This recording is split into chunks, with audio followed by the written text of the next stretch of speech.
Apago, por tanto, como os decía, la cámara web y arranco con la presentación.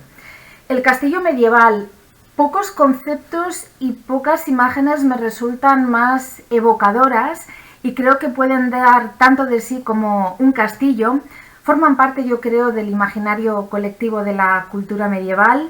Han sido protagonistas de tantas y tantas películas, versiones, lo podemos asociar a cuentos de hadas, a nuestra infancia, a la imagen del caballero medieval, a la de la princesa con el cucurucho, que yo creo que son un elemento fundamental no solamente para hablar de la arqueología medieval, como es el caso que nos ocupa, sino para cualquier cosa que tenga que ver con viajes, con historia, con arquitectura o patrimonio. Ahora bien, igual que os comento un poco la potencia que tiene esa imagen de los castillos y lo interesante que me parece su visita, su recuperación, su reivindicación como elemento patrimonial, también al mismo tiempo añado la idea de que pocas cosas hay más diversas cuando hablamos de arquitectura o de arqueología medieval que el concepto de castillo. Podemos estar hablando de las primeras fortalezas que se datan en época alto medieval, pero podemos estar hablando al mismo tiempo de los principales castillos palaciegos que ya forman parte de la vida urbana de las ciudades bajomedievales. Eso en lo que respecta a la época medieval, pero luego podríamos seguir hablando también de castillos o de palacios de época moderna, de época contemporánea, de recreaciones de castillos medievales que desde el punto de vista de la arquitectura historicista intentan recrear un poco ese mundo medieval, como es el famoso castillo de Luis II de Baviera, ¿verdad? Que parece un pastiche encantador que nos recuerda un poco las formas de los auténticos castillos medievales, pero también podemos estar hablando de ámbitos geográficos, además de cronológicos, que no tienen nada que ver. Es totalmente distinta la forma de un castillo omeya, por ejemplo, del Próximo o del Medio Oriente, a la forma de un castillo irlandés perdido entre los montes de este país o una residencia palaciega centroeuropea. Es decir, es un concepto fundamental para hablar de la historia medieval, pero que al mismo tiempo agrupa tantas variaciones y tantos distintos matices según la época o el ámbito geográfico del que estemos hablando, que realmente creo que es muy complicado poder sintetizar la imagen o la descripción o la importancia que tuvieron los castillos medievales en una única clase. ¿Cómo lo he planteado ante estas dificultades? Primero vamos a ver una pequeña introducción en la que quiero sobre todo hacer una recopilación de la terminología que se utiliza en arquitectura y consecuentemente también en arqueología cuando hablamos del concepto de castillo medieval, y después pasaré a presentaros algunos casos concretos. Si habéis consultado los apuntes que os envié, ya sabéis de qué ejemplos os estoy hablando, que parten de una selección pues un poco con el mismo criterio que la selección que hice a la hora de escoger de qué ciudades medievales os iba a hablar, es decir, un criterio absolutamente subjetivo, Vaya por delante, porque me podéis decir, no entendemos, has elegido el castillo de Gormaz, que está muy bien, pero hay castillos mucho más importantes como el de Loarri, por ejemplo, o mejor conservados, o que pueden tener un interés desde otro punto de vista más patrimoniano por cercanía, como puede ser el castillo de Olite, que sin embargo no están. Por otro lado, has escogido centrarte en ejemplos de castillos de la península ibérica prácticamente en exclusividad, cuando hay otros ejemplos de castillos medievales en Europa que son impresionantes. O, como veréis en el último ejemplo de castillos del que os voy a hablar hoy, me podéis decir, has escogido el castillo de Milán y en cambio has obviado la presencia de otros castillos importantísimos en otras ciudades europeas, en vez de dejarlo exclusivamente a la península ibérica, que podía ser un criterio. Bien, como os decía, va a pasar esto, vais a echar en falta muchísimos castillos y vais a poder preguntaros por qué estos sí y otros no. Ya os lo he respondido, sobre todo por un criterio subjetivo. Pero más allá de ese criterio subjetivo y también por defender un poco mi elección, en los 4 castillos medievales que he escogido de la península ibérica, el criterio principal es que en los 4 emplazamientos se ha llevado a cabo una profunda investigación arqueológica a través de excavaciones en el interior de los castillos. No son ni mucho menos los únicos castillos que han sido excavados, pero sí es la arqueología y la intervención arqueológica lo que me ha llevado a seleccionarlos. Dentro de este primer criterio he escogido otro criterio más que me parece importante, muy en relación con la península ibérica y con lo que hemos visto en muchas otras clases del curso, que es, 2 de los castillos que os voy a presentar son de factura cristiana,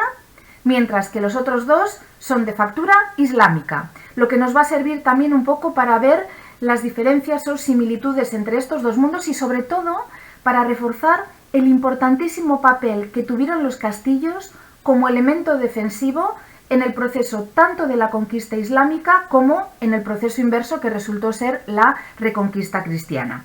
Y por último, el castillo de Milán, que es el que más extraño puede parecer, lo he escogido primero porque es uno de los grandes castillos que están en ese recopilatorio primera selección que he hecho de ciudades medievales, y segundo porque me sirve un poco, aunque sea de manera muy puntual, como contrapunto a el resto de los castillos que vamos a ver, a esos otros 4 castillos de la península ibérica que tenían una función eminentemente militar, para mostrar que en el caso del castillo de Milán, que podríamos extrapolar a otros muchos ejemplos europeos, además de esa función militar, que evidentemente también la tenía, tiene un muchísimo más evidentemente carácter palaciego, vinculado a la vida urbana y como residencia de una familia, en este caso la familia ducal de Milán. Así que toda esta chapa, que igual os parece innecesaria, pero a que sí que me parecía interesante presentaros en el arranque de la clase para intentar entender un poquito el equilibrio de los castillos, por qué estos sí, por qué estos no, y cómo he intentado, a pesar de que solamente haya escogido 5 ejemplos, que estos 5 ejemplos sirvan para hacer una lectura a nivel general. Bien, una vez dicho esto, tras esta primera reflexión, el castillo es el principal edificio de carácter defensivo de la época medieval. Lo podemos llamar castillo, lo podemos llamar fortaleza, lo podemos llamar alcázar si es una residencia palacial y utilizamos la terminología islámica, lo podemos llamar alcazaba si es una fortaleza de carácter urbano, también utilizando la terminología islámica, pero en cualquier caso estamos hablando siempre de este concepto de un edificio que responde a una arquitectura monumental en piedra con un fundamental carácter militar, tanto defensivo como ofensivo. Los primeros ejemplos conservados, es decir, los primeros ejemplos con una arquitectura en piedra, lo cual no quiere decir que pudiera haber similares fortalezas con funciones defensivas, con empalizadas de madera y otro tipo de construcciones de materiales perecederos que no se hayan conservado, datan del siglo IX. Y a partir de ese momento vamos viendo la evolución hasta los modelos más avanzados que en la clase que nos corresponde van a llegar hasta la época medieval.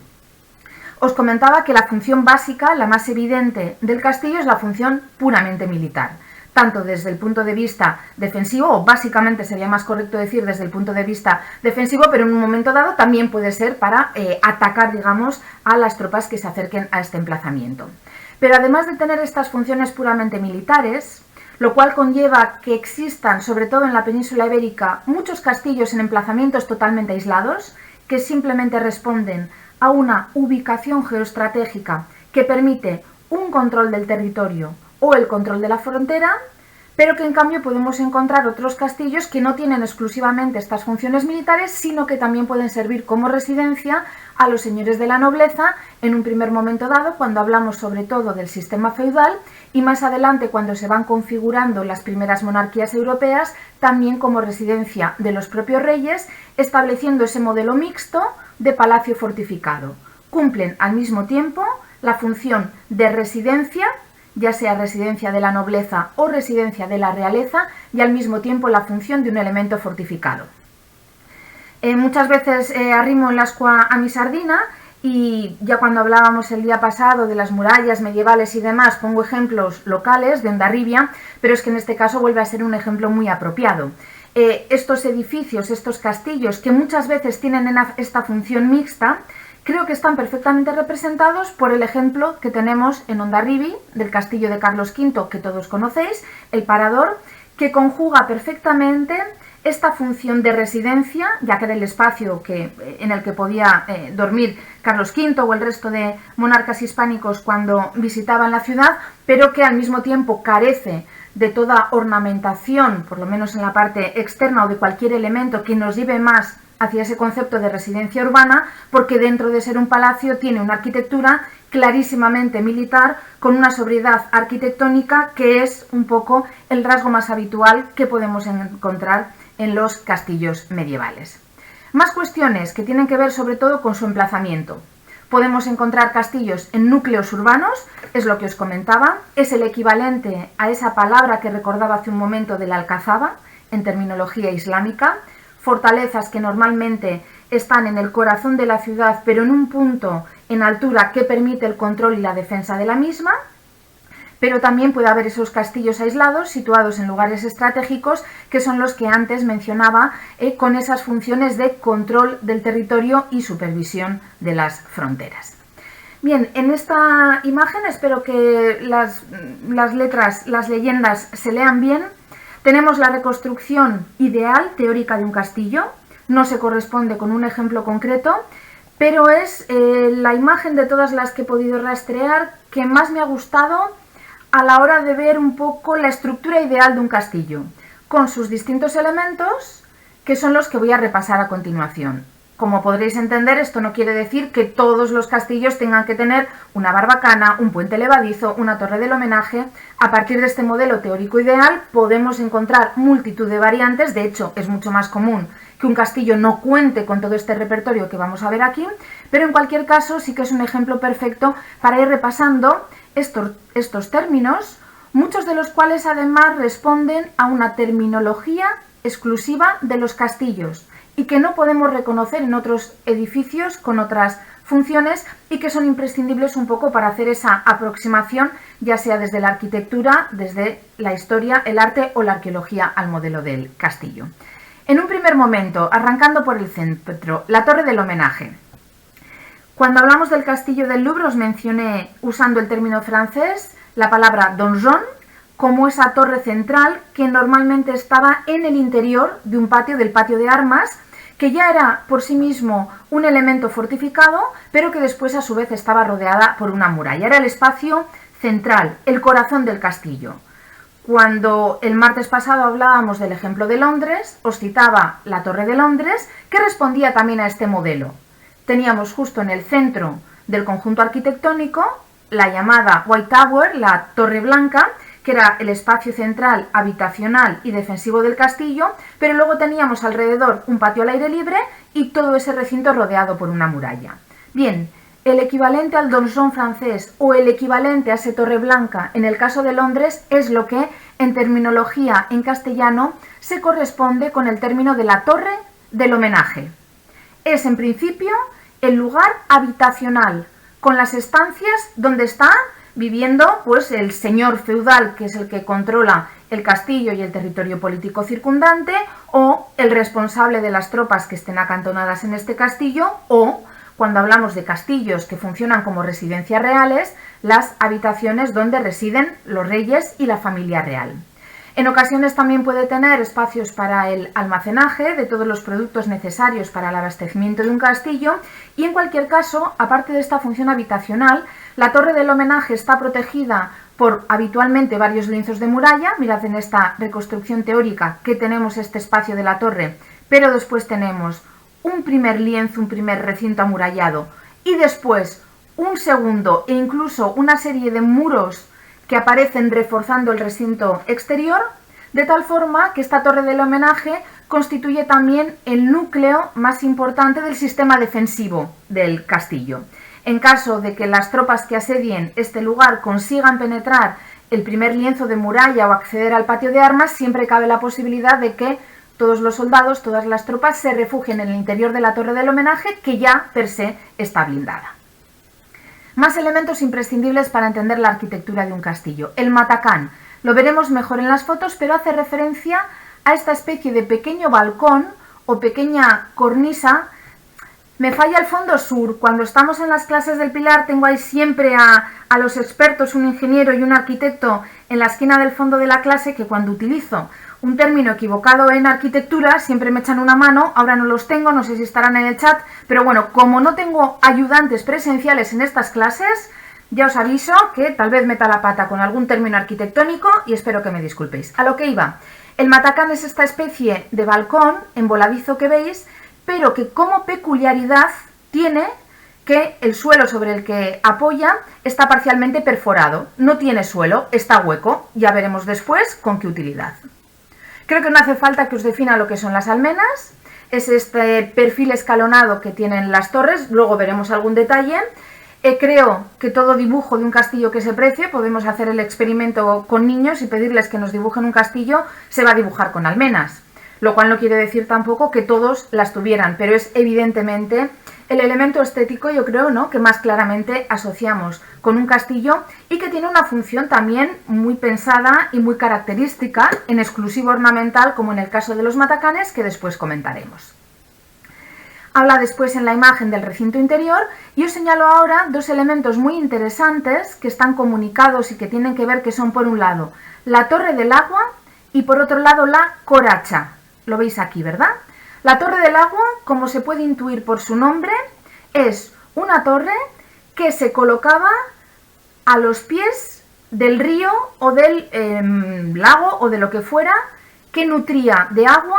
al mantenimiento del castillo. Es la torre que permite el acceso al abastecimiento del agua.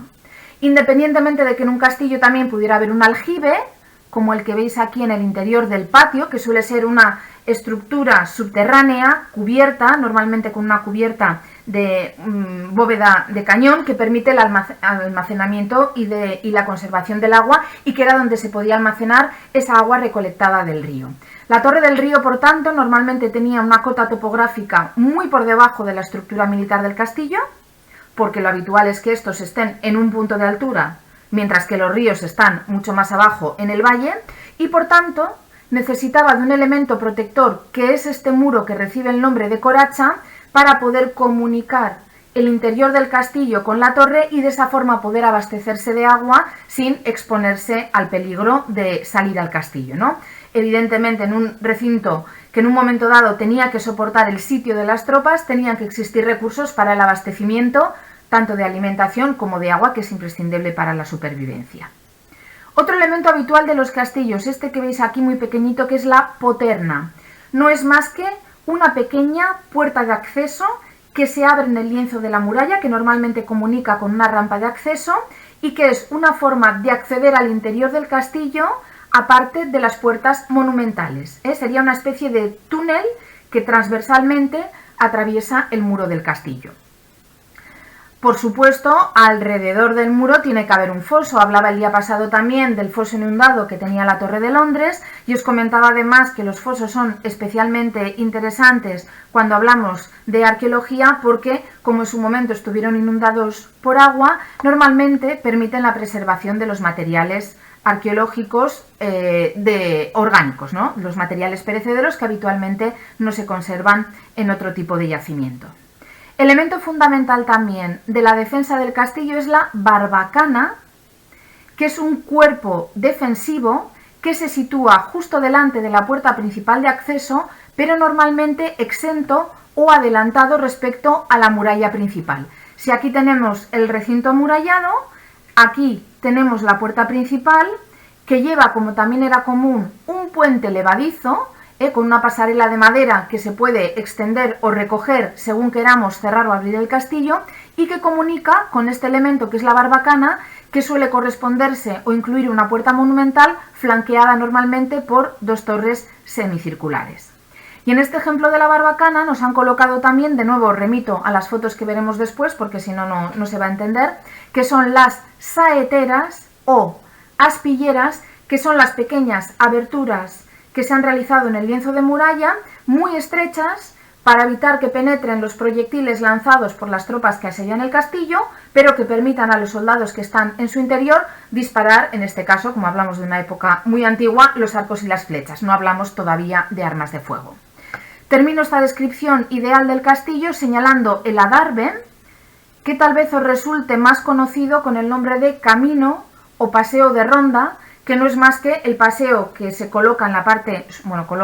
que se construye en la parte superior de la muralla y que permite el paseo de las tropas protegidas por las almenas para tener ese permanente control sobre el territorio.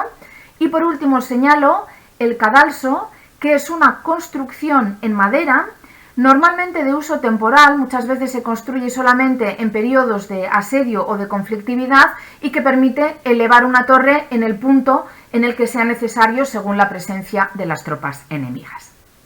Bien,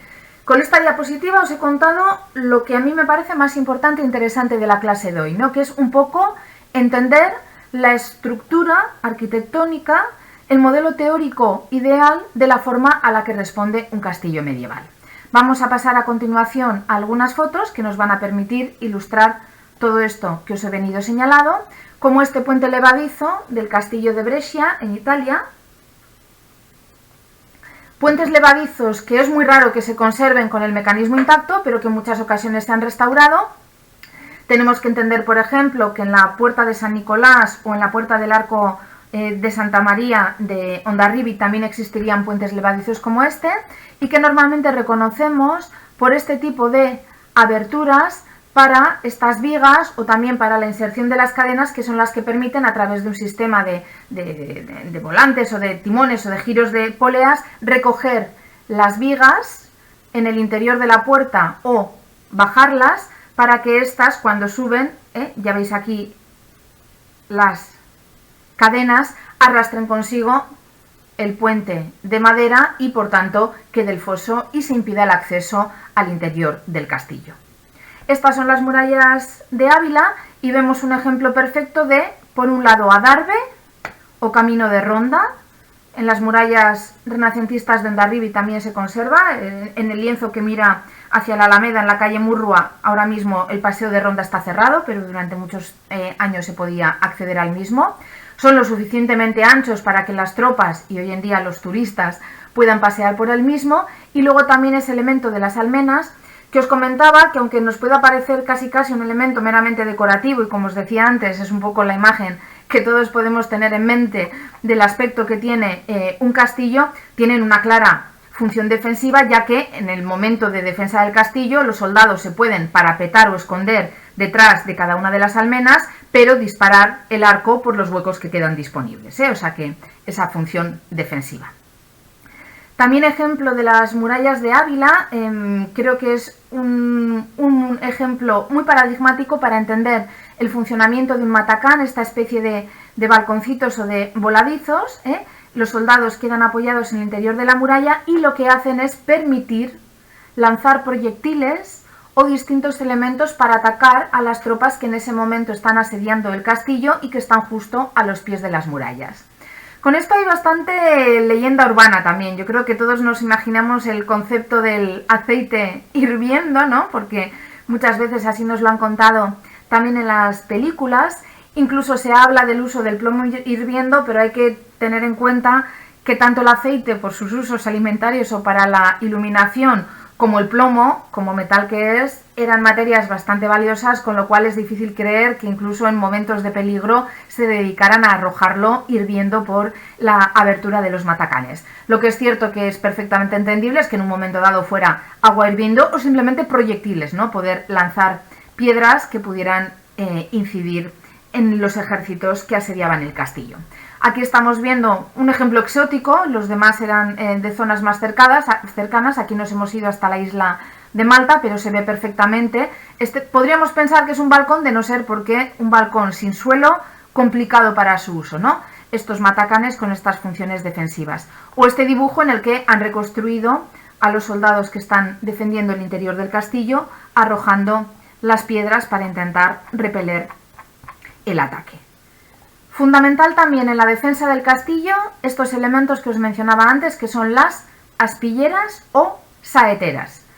Vuelvo otra vez a Hondarribia, ya lo siento, pero es que en nuestras murallas, aunque sean renacentistas y no sean medievales, tenemos unos ejemplos magníficos de saeteras. Y en el caso de Hondarribia pasa lo mismo que en estas que tenemos en pantalla, y es que las saeteras no están construidas perpendicularmente al trazado de la muralla, sino que son oblicuas. No sé si me explico. Esta pared interna, digamos, de las saeteras no está perpendicular al trazado de la muralla, sino que se hace de forma oblicua, y normalmente también es fundamental el detalle de que la abertura externa, la abertura en la parte exterior de la muralla, es bastante más ancha que la abertura interna. Esto permite que el que dispara la flecha desde el interior del castillo tenga mayor ángulo, pueda atacar a los enemigos que están dispuestos en ese ángulo que incluye la abertura de la zona exterior, pero que se haga prácticamente imposible que el proyectil del enemigo penetre. Primero, por lo estrechísima que es la abertura interior. Hay que tener mucha puntería para que una flecha entre por ahí. Y segundo, como esa abertura no se ha hecho con ese trazado perpendicular a la muralla, sino que está inclinado, el ángulo con el que tiene que disparar el enemigo también dificulta muchísimo que se pueda acertar. Para todo esto hay un estudio, volvemos al término de poliorcética, que es lo que permite hablar de estas técnicas arquitectónicas defensivas, perfectamente llevado a cabo. En las saeteras que os mencionaba antes de la muralla de Hondarribia, que una vez más se ven perfectamente en Murrua, muchas veces están colocadas a una distancia entre sí, con unos metros característicos y perfectamente estudiados que permiten que a partir de este ángulo de la abertura exterior, con todas y cada una de las saeteras, se consiga acceder a atacar o lanzar, en este caso ya pueden ser proyectiles o armas de fuego, todo el perímetro externo de la muralla, ¿no? De ahí que muchas veces estén muy juntas, no tanto para que se puedan disparar más cantidad de flechas que también, sino para tener un control de todo el perímetro de la muralla. Y como os digo, este es un aspecto que está perfectamente estudiado. Más ejemplos de las distintas partes de los castillos. La torre del homenaje, ese elemento central, ese donjon que dicen los franceses, que aquí podemos ver en la torre del homenaje del castillo de la Atayala en el municipio de Villena. Y que como elemento característico, como perfectamente se ve aquí, tiene bastante más altura que el lienzo de muralla o las torres defensivas que podemos ver en las esquinas. Un elemento importante, me estoy adelantando, pero como lo veo ya recogido en esta imagen, creo que es importante recordarlo en este momento. No es una norma ni algo que podamos aplicar de forma tajante, pero en términos generales, cuando hablamos de castillos de la península ibérica, si se trata de castillos de construcción cristiana, lo normal es que las torres sean de planta circular, o de planta semicircular, o en 3/4 de círculo, o lo que sea, independientemente del perímetro que tengan, pero en cualquier caso de planta circular o semicircular. Mientras que en los castillos de factura islámica, herencia directa de la arquitectura y de las fortalezas del norte de África, lo habitual es que las torres sean de planta rectangular o cuadrangular. Y en las esquinas de los muros, que evidentemente una planta rectangular no se ajusta por la forma que tienen de ángulo recto, lo normal es que construyan una torre poligonal. Pero ya os digo, sin poder entenderlo como una premisa que podemos mantener siempre, en términos generales, torres circulares o semicirculares, arquitectura cristiana. Torres cuadrangulares o rectangulares, arquitectura islámica. En pantalla tenéis la torre del homenaje del castillo de los Sotomayor, en la provincia de Córdoba, de mayor altura de todos los castillos peninsulares. Fijaos que es que además está absolutamente desproporcionada, ¿no? Encima, como en vez de estar justo en el centro de la fortificación, está en una esquina, da un aspecto bastante peculiar a este castillo, como veis, las proporciones se disparan, pero en cualquier caso, este es el ejemplo de torre del homenaje de mayor altura en los ejemplos peninsulares. Más elementos. En el interior se tiene o se cuenta con un patio de armas. Igual que en Hondarribia, volviendo al ejemplo del castillo, hablamos del plaza de armas, que tendría exactamente la misma función, pero que como no está en el interior del castillo, recibe el nombre de plaza. En los castillos contamos con este patio, con este espacio al aire libre, donde pueden disponerse pues la presencia también de las tropas o cualquier elemento que necesite cierto espacio, y que normalmente también servían como ubicación para el aljibe o un pozo como el que estáis viendo en pantalla, en este caso con el ejemplo del castillo de Frías. Vamos a ver otro ejemplo más de un patio de armas. En este caso se ve muy bien por la fotografía aérea el castillo de Trujillo en Cáceres, y aquí podéis ver claramente ese otro modelo de las torres cuadrangulares tan distinto a las torres circulares o semicirculares que hemos visto en los ejemplos anteriores. Os hablaba también de la barbacana. Aquí vemos un dibujo teórico y os recuerdo que es este elemento constructivo que se ubica en la puerta de acceso principal al castillo, pero que normalmente está adelantado respecto al lienzo de muralla. Un ejemplo de una barbacana concreta en este caso la del castillo de Manzanares del Real, que por cierto es uno de los castillos más espectaculares y mejor conservados a nivel nacional. Y siguiendo con los distintos elementos, podríamos citar también los aljibes. Estos espacios que os comentaba antes, que normalmente son subterráneos para la conservación y protección del agua y que suelen estar cubiertos con una bóveda de medio cañón, como el ejemplo que vemos aquí. Bien, vamos a ver qué tal me funciona el experimento, porque ya sabéis que cuando topamos con la tecnología a veces nos encontramos con pequeños fallos. Os he preparado un pequeño vídeo, la calidad es bastante mala, pero bueno, es muy cortito y voy a ver si funciona como teóricamente debería funcionar pinchando se ejecuta, en el que nada, en poco más de un minuto vamos a ver una explicación bastante somera, pero desde mi punto de vista muy constructiva, de lo que es un castillo medieval. Junto a la catedral, el edificio de mayor relevancia en la época medieval es el castillo. La ciudad del medievo se levantaba en sus cercanías para servir de refugio a los habitantes en caso de ataque exterior. El castillo era casi inexpugnable para el enemigo y solía situarse en un terreno elevado, rodeado de foso, estando construido principalmente en piedra. A través de un puente levadizo se accede a la barbacana que da paso a la fortaleza. Cruzada la puerta principal nos encontramos en el patio de armas. Desde aquí podemos contemplar la residencia señorial, la torre del homenaje, las cocinas y el salón principal, al que se accede por una triple arquería. Fuertes murallas y torres defensivas le otorgaban un aspecto inaccesible. En el salón principal celebraba el señor sus banquetes y reuniones. La sala se organizaba a través de amplias mesas rectangulares a cuyo alrededor se colocaban bancos para asentar a los comensales. Sobre una tarima se ubicaba la mesa principal, donde el señor y su familia presidían el banquete sentados en sillas. Las paredes estaban escasamente decoradas, distinguiéndose en ellas trofeos de caza, armaduras o estandartes. El suelo era de madera y el techo estaba constituido por vigas transversales también de madera. Muy bien, pues me ha salido bien el experimento. Como os decía, el vídeo tenía muy poca definición, muy poca resolución. Ay, esperad, ya estoy ahí. Pero como experimento ha funcionado a la perfección. Ya veis que cada día incorporo algo nuevo en tecnología. Bueno, sé que meter un vídeo de YouTube en PowerPoint no tiene mucho misterio, pero como hay que añadir la conexión con el OBS y con el YouTube, no las tenía todas conmigo. Bien, hasta aquí esta presentación general y el resto de la clase que nos queda os voy a presentar esos 5 castillos que he escogido. Recupero un poquito la idea por si alguien se ha incorporado tarde, que un poco mi criterio ha sido 4 ejemplos de la península ibérica, un 5º ejemplo de una de las ciudades medievales que hemos tratado en el bloque anterior y dentro de los 4 ejemplos que os he escogido para la península ibérica, 2 de construcción islámica y 2 de construcción cristiana. Eso sí, os advierto ya que ahora todo eso de las torres que os decía no va a funcionar tan bien como me gustaría, porque precisamente los 4 castillos que he escogido, sobre todo 3 de ellos, independientemente de a quién atribuyamos la construcción original, fueron pasando continuamente de manos cristianas a manos islámicas, de manos islámicas a manos cristianas y vuelta, porque como todos formaron parte de los procesos de conquista y de reconquista, sí que podemos atribuir en principio que la construcción es de un lado u otro de la distribución de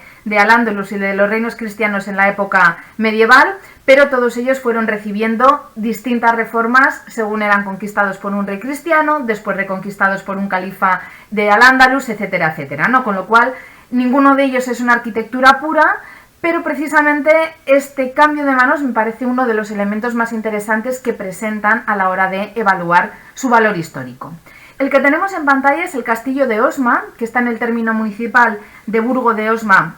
en Soria. Algunos datos son los que tenéis en pantalla. La construcción primitiva del castillo es del siglo X. Y hay que recordar además que en las proximidades se encuentra el yacimiento de Uxama, un yacimiento celtíbero que después es ocupado en época romana y que para esta construcción del primitivo castillo del siglo X utilizó además bastante materiales de la Uxama romana, ¿no? Esa continua reutilización de materiales arquitectónicos que hemos visto que es tan común en la época medieval. Por tanto, esa primera construcción en los siglos X y XI, esa reutilización de los materiales romanos de Uxama y distintas modificaciones en los siglos XIV y XV. Como anécdota histórica, por cierto, deciros que cuenta la leyenda, no parece ser que tenga demasiada base histórica, que por aquí pasó en el año 1469 el rey Fernando el Católico, cuando acudía precisamente a casarse con Isabel en la ciudad de Valladolid, que por aquel entonces se tenía que esconder por distintas tensiones políticas, llegó camuflado o disfrazado de mercader y a punto estuvieron de asaetarlo y darle muerte, ya que uno de los que estaban vigilando la entrada del castillo evidentemente no le reconoció como rey porque estaba disfrazado y le disparó una flecha de la que se libró por poco. Anécdotas aparte, en el castillo de Osma podemos encontrar 3 recintos amurallados de forma irregular que nos aportan un nuevo dato fundamental a la hora de entender la arquitectura y disposición de un castillo, que no solamente el de Osma, sino muchos de otros castillos se adaptan perfectamente a la topografía del terreno natural. Como escogen lugares en altura que permiten un control del territorio, esos lugares muchas veces son riscos, que tienen una topografía realmente complicada, de tal forma que el trazado perimetral del castillo es mucho más común que responda a una forma absolutamente regular como la que estáis viendo en pantalla,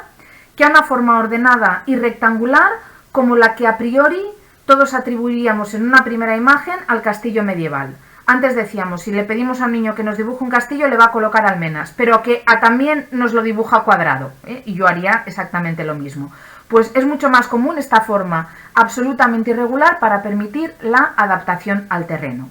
De esos 3 recintos amurallados, el único que estamos viendo ahora en pantalla es el primero. En un extremo tenemos lo que se ha conservado de la torre del homenaje, luego vemos en el interior el patio de armas donde se han llevado a cabo importantes excavaciones arqueológicas y os vuelvo a enseñar la foto sin el pantallazo de texto que tenemos encima y ahora os muestro la planta arqueológica que se ha podido rescatar en las distintas intervenciones, de tal forma que la imagen del perímetro del castillo de la foto, que os decía que se corresponde solo con el primero de los 3 recintos, es lo que os marco ahora con el ratón. Y para que os situéis, esa ubicación de la torre del homenaje en una esquina es la que en la planta arqueológica se sitúa aquí. Estamos viendo la foto y el dibujo con distinta orientación y no sé si eso puede contribuir a despistar un poco. Pues partiendo de la otra torre que estaba en el lado este, el dibujo está orientado al norte, que estaría aquí, salía el segundo recinto amurallado, que es el que os estoy marcando ahora con el ratón. Y luego tendríamos el tercer recinto, del que no se ha conservado prácticamente nada, porque lo que veis con una línea discontinua roja es lo que se ha podido entender o rescatar a partir de los cimientos y restos arqueológicos, pero no queda nada en alzado. Se dispone el tercer recinto amurallado que termina, ¿veis este pequeño punto ovalado azul? En una torre del agua, porque aquí lo que tenemos precisamente es el cauce del río a partir del que se abastecían de agua. La foto está sacada de Google Maps y no tiene mucha calidad, pero aquí os marco de nuevo con el ratón la ubicación del primer recinto. Esta orientación sí se corresponde exactamente con la del dibujo. Aquí tenemos el segundo recinto y por aquí iría, un poco más adentro del camino que se ha conservado hoy en día, el tercer recinto y la torre del agua justo a orillas del río Ucero. Hay otros elementos arqueológicos interesantes en torno al castillo de Osma, y es que aquí volvemos a ver un detalle de la construcción. También se ha conservado la llamada Atalaya de Uxama, que está justo en el yacimiento arqueológico que os comentaba, que es de origen celtíbero y que después tiene ocupación romana, y que se trata de una torre del siglo X, de factura árabe, que forma parte de, se construyó cuando el castillo de Osma pasa a manos de los árabes en un episodio histórico que ahora os recordaré brevemente, y que formaba parte de toda la línea defensiva que establecía además en comunicación el castillo de Osma con otro ejemplo de castillo, esta vez de arquitectura islámica, que os presentaré después, que es el castillo de Gormaz, y que además estaban los dos directamente vinculados con toda la línea divisoria de la frontera del Duero. Aquí tenéis una imagen de la Atalaya de Uxama, siglo X, de factura islámica, a pesar de que el castillo de Osma es de factura cristiana, y que, por cierto, hago un guiño a mi padre, que estará desde su casa siguiendo la clase, lo visité con él, estuvimos en el yacimiento arqueológico de Uxama y en esta torre que ahora tenéis en pantalla. Bien, más cuestiones del castillo. Fijaos en esta otra fotografía cómo ha cambiado el punto de vista y estamos hablando de un risco con pendientes de 45 grados, lo cual me lleva a recordar dos de los episodios históricos más importantes de este emplazamiento cristiano. Primero, el asedio. Cuando reinaba en el Reino de León el rey Ramiro II de las tropas árabes de Abderramán III. Al-Ándalus ya se nos ha quedado muy atrás, supongo que lo tenemos bastante olvidado, no digo nada encima con la interrupción que tuvimos cuando arrancó el confinamiento, pero seguro que os recordáis la importantísima figura del califa omeya Abderramán III, que es pues uno de los más importantes, que impulsa la construcción de la mezquita de Córdoba y otro tipo de cuestiones, que asedia el castillo de Osma en el año 934, como os decía, contra los ejércitos del rey leonés Ramiro II.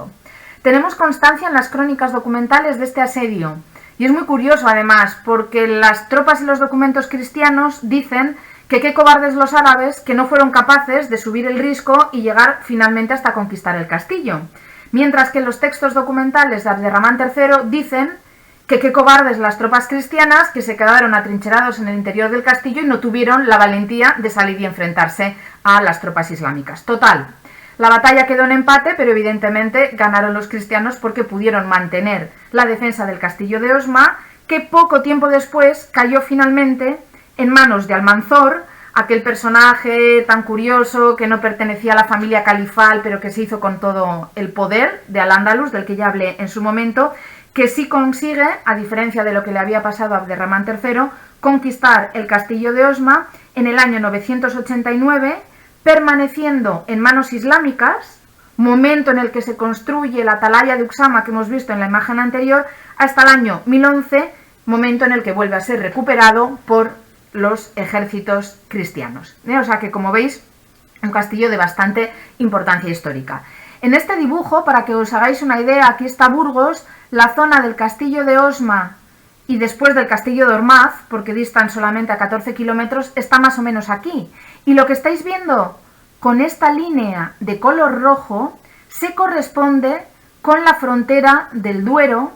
la que marcó durante mucho tiempo la división entre el Reino de León y Al-Ándalus. De ahí la importancia estratégica defensiva en todo el proceso de reconquista que tuvieron primero el castillo de Osma, del que os estoy hablando ahora, y después el castillo de Gormaz, del que os hablaré a continuación. Bueno, en medio hay otro castillo, ahora os explicaré por qué. En cualquier caso, el castillo de Osma es fundamental hasta un momento dado en el que ya el Reino de León consigue avanzar la reconquista, consigue mover la frontera del Duero hacia el sur, hasta la ciudad de Medinaceli, que también está en la provincia de Soria, y en ese momento el castillo de Osma deja de tener la importancia que había tenido durante todo el siglo X. Imágenes de las excavaciones arqueológicas en el interior del castillo de Osma, que además han sido conducidas por Manuel Retuerce, que es una de las grandes figuras de la arqueología medieval española, y que además en las últimas campañas de excavación que se llevaron a cabo permitió sacar una necrópolis medieval en el interior del castillo. Creo que recordar que aparecieron hasta 25 enterramientos y que los dataron en el siglo XII, me parece que esos son los datos, y que tenían peculiaridades como el hecho, por ejemplo, de que había una pequeña cavidad en la cabecera de la tumba para encajar el cráneo de los individuos allí enterrados. Esto realmente es un hallazgo bastante excepcional, bueno, hay más ejemplos, pero lo normal ya sabéis que es que las necrópolis estén extramuros, estemos hablando de un ámbito urbano o estemos hablando de un castillo, y en este caso la presencia de esa necrópolis medieval. Y las famosas saeteras o aspilleras, y cuando digo famosas me refiero a que las del castillo de Osma son especialmente famosas, porque precisamente se atribuye a la imposibilidad por parte de Abderramán III de conquistar esta plaza fuerte lo bien diseñadas que estaban las saeteras del castillo de Osma, que en vez de estar situadas en la parte media o superior del lienzo de muralla donde habitualmente estaban colocadas en la parte inferior del muro, porque normalmente los proyectiles atacan más hacia la zona superior, hacia la zona de las almenas, y de esta forma quedaban más protegidas. Y que además tienen otra peculiaridad, y es este ligero ensanchamiento en la parte inferior de la saetera que permite sacar el proyectil por aquí, pero que en la parte superior hace que todavía sea más estrecha, imposibilitando una vez más que los proyectiles entren, y que además debía de ser una auténtica novedad, absolutamente revolucionaria en la Europa del siglo X, hasta el punto incluso de que cuando vemos poco tiempo después este modelo de saeteras en los castillos de los cruzados en la Tierra Santa, hay una línea de investigación que relaciona la presencia de un soriano que vivió en Osma y que está asociado con el castillo a el exportador de este modelo hasta Tierra Santa, porque se sigue su rastro, parece que participó en la construcción de algún castillo y se cree que, por tanto, el origen de estas peculiares saeteras tan perfectamente diseñadas pudo ser soriano y a partir de ahí extenderse a otros lugares. Bien, avanzamos con más castillos. Ahora vamos a dar un salto cronológico, después volveré atrás en el tiempo. Tuve dudas a la hora de ordenar la materia, pero en este caso me ha parecido más interesante presentaros primero los dos castillos cristianos y luego los dos castillos islámicos. Pero mirad que hemos pasado de una construcción del siglo X a otra del siglo XIV. Volvemos a ver el modelo de las torres semicirculares y un castillo en la provincia de León, relativamente cerca de la frontera con Portugal hoy en día, que es lo que nos remite también a que se trata de un castillo construido por el infante Juan de Portugal, que fue hijo bastardo del rey portugués Pedro I de Portugal, aunque el aspecto actual que estamos viendo ahora con esa impresionante torre del homenaje data ya de una serie de reformas. Los herederos de este infante, Martín Vázquez de Acuña, su esposa María de Portugal, después Pedro de Acuña, etcétera, etcétera, fueron interviniendo hasta que la visión actual, lo que se ha conservado hoy en día del castillo, se corresponde con las intervenciones que entre 1465 y 1470 llevaron a cabo Juan de Acuña y su esposa Teresa Enríquez, que por cierto dejaron constancia de su blasón familiar tallado en un escudo en las torres del castillo. También he escogido este castillo de León, sobre todo por ver un ejemplo de un castillo que no tiene una función militar, o que por lo menos no tiene una función exclusivamente militar, sino que a diferencia del castillo de Osma, también era un palacio fortificado, la residencia de los nobles, primero del infante Juan de Portugal y después de todos sus sucesores. Junto con que también se han practicado importantes excavaciones arqueológicas, sobre todo en el interior de la Torre del Homenaje,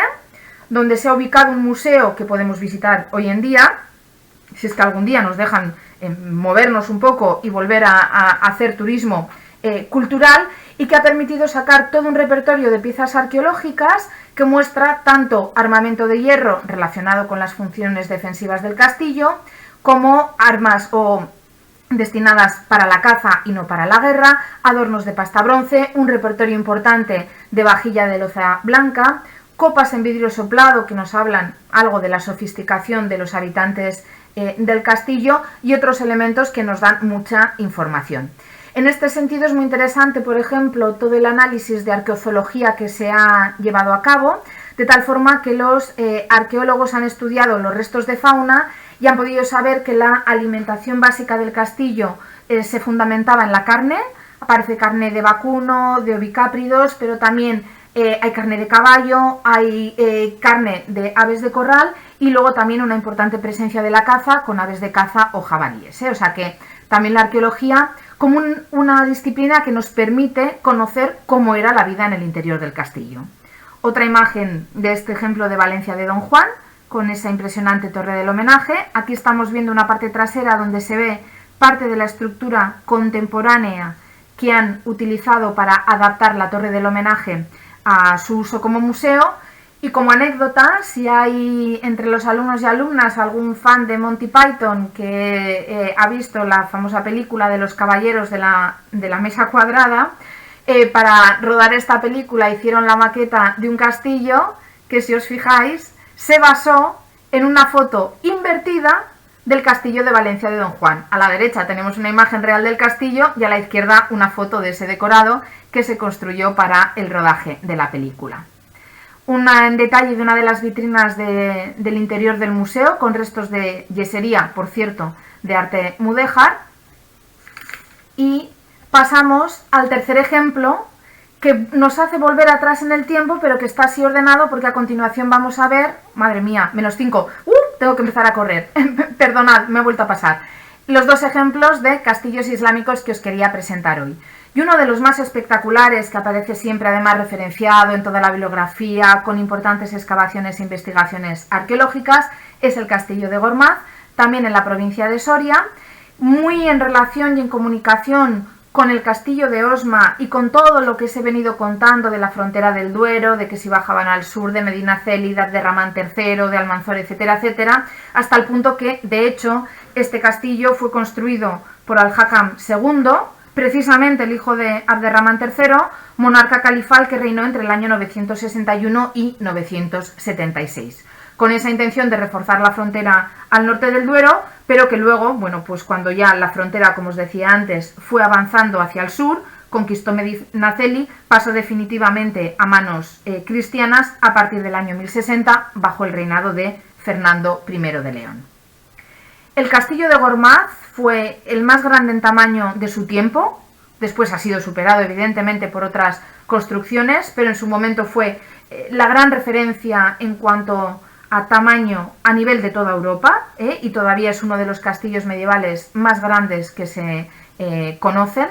Tiene un perímetro de 1 kilómetro y de largo creo que son casi 500 metros, lo cual es muy considerable, y con esta además peculiar forma alargada que, como ocurría en el ejemplo del castillo de Osma, tiene que ver con la adaptación al terreno. Volvemos a prescindir o alejarnos un poco de ese clásico modelo del castillo con planta rectangular. Por tanto, repasando, de planta muy alargada, consta también de dos partes diferenciadas separadas por un foso y sobre todo esas dos partes o esa diferenciación de lo que es el alcázar, la residencia califal propiamente dicha, que incluye la torre del homenaje y otros elementos que han ido recibiendo o bautizándose con el nombre de la torre de Almanzor o el aljibe para el almacenaje del agua, palabra por cierto de origen árabe que antes no lo he dicho, la alberca, lo mismo, o esta enorme explanada para la ubicación de las tropas. Y conserva además, lo vamos a ver en la imagen, una magnífica puerta de acceso con un característico arco de herradura que ya sabemos que representa perfectamente la arquitectura musulmana. Un detalle interesante que se aplica a toda la arquitectura militar en el mundo islámico y que yo no sé si salió mencionado en la clase de Al-Ándalus. Probablemente sí, pero por si acaso lo comento. En las excavaciones de Gormaz se ha identificado una puerta de codo o puerta acodada, que es esta que os señalo, y que es una entrada al castillo que no se abre de forma perpendicular al lienzo de la muralla, sino que tiene una entrada en ángulo recto. Creo que lo vamos a ver mejor en esta imagen, que en realidad no tiene absolutamente nada que ver con el castillo de Gormaz, porque es una planta arqueológica de Arcos de la Frontera, es decir, me he ido hasta Cádiz, pero es el ejemplo donde mejor vemos. La entrada se hace en este sentido y luego en ángulo recto hacia el interior de la fortaleza. Es decir, en una construcción normal lo que veríamos es que la puerta se abre en esta dirección, pero aquí se coloca en ángulo recto y es un elemento defensivo para proteger mejor las murallas o el acceso a los castillos, especialmente característico de la arquitectura musulmana. Aquí veis el bellísimo arco de herradura del castillo de Gormaz, las características torres de planta cuadrada y un detalle de la reutilización de dos estelas islámicas y una tercera estela de factura romana que aparecen como elementos decorativos y probablemente con una función protectora, intentando evitar el mal de ojo, en el lado oeste del castillo de Gormaz. Aquí vemos otro detalle de estas estelas. Ya veis que tiene distintos motivos decorativos como una estrella de 6 puntas. Bien, avanzamos al cuarto castillo peninsular, que es este que veis aquí, y fijaos que tiene una serie de torres rectangulares, ¿verdad? Y en cambio una torre claramente destacada de mucho más altura que tiene planta semicircular. ¿A qué se debe esto? a que el ejemplo que tenemos, el castillo de Burgalimar, nos hemos ido hasta Andalucía, pero que es también una fortaleza omeya del califato omeya de Al-Ándalus, construida por el califa Al-Hakam II, tiene todas estas 14 torres que se datan de la época islámica del siglo X, pero en cambio esta torre del homenaje es una torre incorporada en época cristiana sobre una torre islámica anterior, ya bastante posterior en el tiempo, en el siglo XV, y que por tanto responde a otro modelo totalmente distinto. Bueno, como anécdota, el castillo de Burgalimar nació allí Fernando III el Santo, y además se le llama el castillo de los 7 reyes porque por lo visto hasta 7 reyes castellanos en un momento dado pasaron por allí o estuvieron viviendo. El hecho de que sepamos que fue construido por el califa Al-Hakam II tiene que ver con que se ha conservado... pensaba que salía... Ahora es la siguiente diapositiva. Bueno, me adelanto un poco para no perder el hilo de lo que os estaba diciendo. Se ha conservado la estela fundacional, evidentemente en escritura árabe, que recoge que se trata de un monumento o una construcción militar llevada a cabo por Al-Hakam II. Y vuelvo a la fotografía anterior, donde vemos las excavaciones arqueológicas en el patio de armas del castillo que, no os lo perdáis, han sacado a la luz un poblado argárico de la Edad del Bronce, demostrando una vez más esa consigna tan habitual en arqueología que los lugares que por el motivo que sea, emplazamiento, control geográfico, abastecimiento de materias primas, usos simbólicos o religiosos, se han mantenido ocupados en el tiempo por muy diferentes culturas. Volvemos ahora a la lápida del Museo Arqueológico Nacional, que ya la hemos visto antes. Un detalle de las excavaciones arqueológicas en el interior del castillo de Burgalimar. Otra imagen más. Ya veis aquí cómo el muro medieval se superpone a los restos arqueológicos de época protohistórica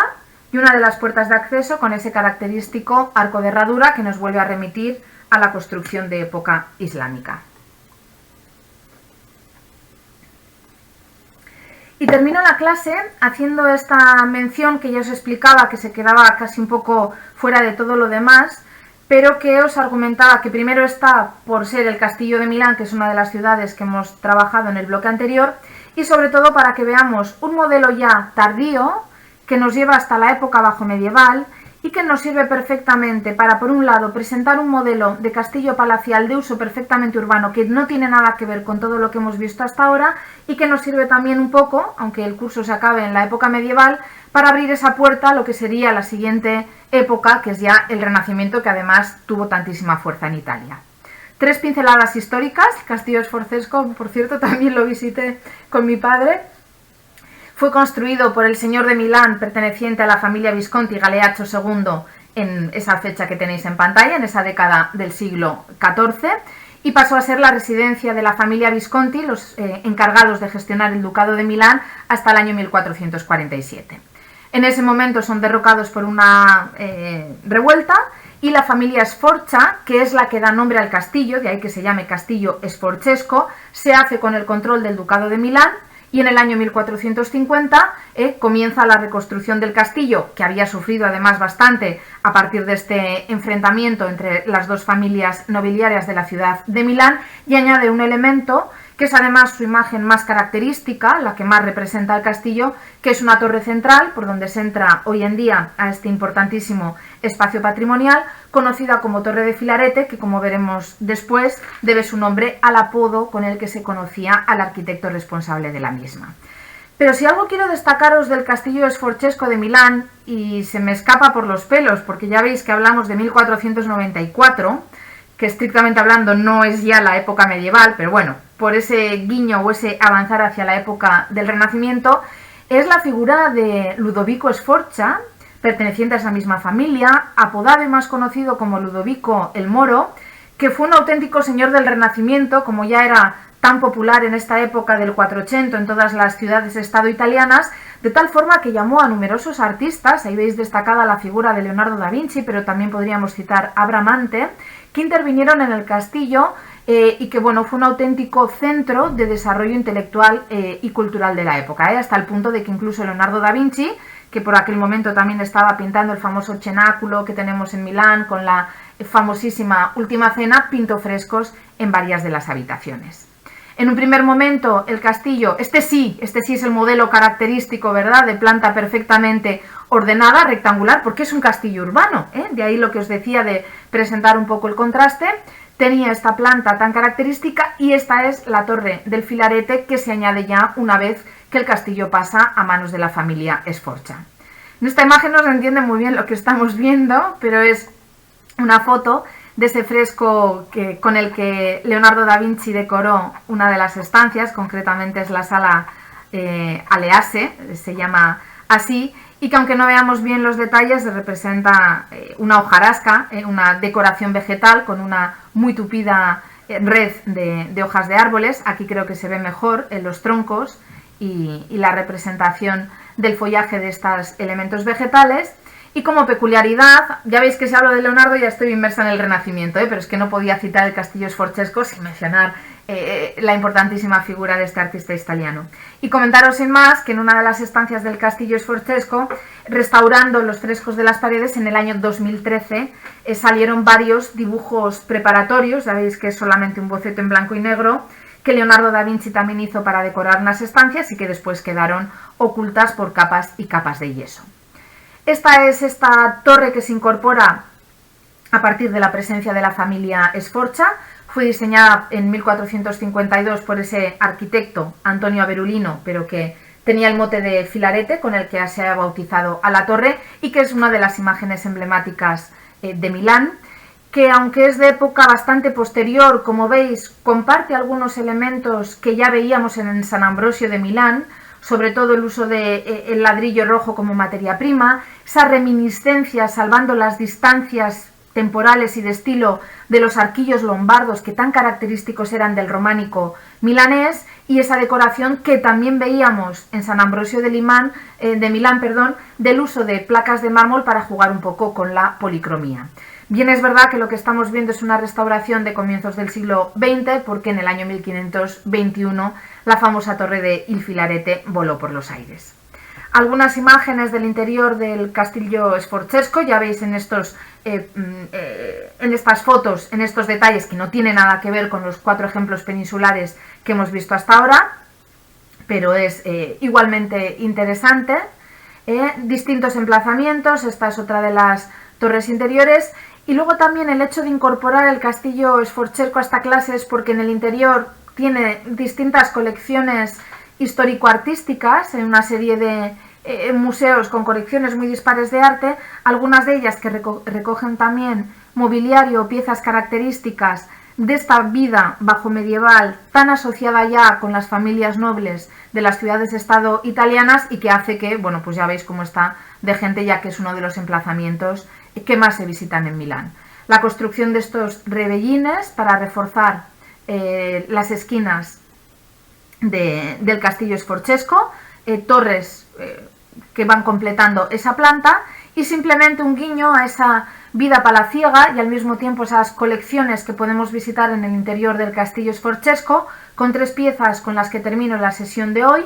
Una es esta copa de vidrio, que además tiene también esa decoración que combina el vidrio con el esmalte. No sé si os acordáis de una copa espectacular que vimos del Museo del Louvre cuando hablamos de la ciudad de París, y que igual que aquella que os comentaba, que se ha identificado que procede de los talleres de Murano, esta otra que además recoge el escudo de armas de la familia Sforza, también se ha identificado, aunque en este caso les queda más cerca, con uno de estos famosos talleres venecianos de producción del vidrio. Mirad qué preciosidad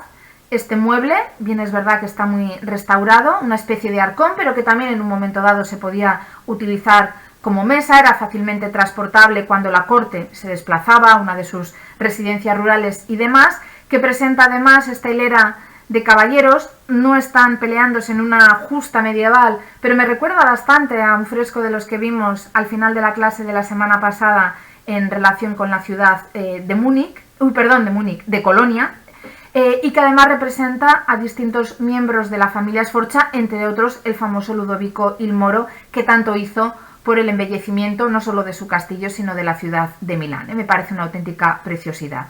Y la última pieza, que nos habla también de las producciones artesanales relacionadas, en este caso, con la vida palaciega de los castillos, es una pieza que está dentro del Museo del Castillo Sforcesco, pero que en realidad no proviene de este lugar, sino que es una talla en madera con una escena relacionada probablemente con un herbario y con el uso medicinal de ciertas plantas, que era uno de los respaldos del coro ya de finales de época medieval que se encuentra en San Ambrosio de Milán, y que de esta forma me permite cerrar perfectamente la clase de hoy volviendo a esa explicación en detalle que dimos de la ciudad de Milán, y dejando ya el tema de los castillos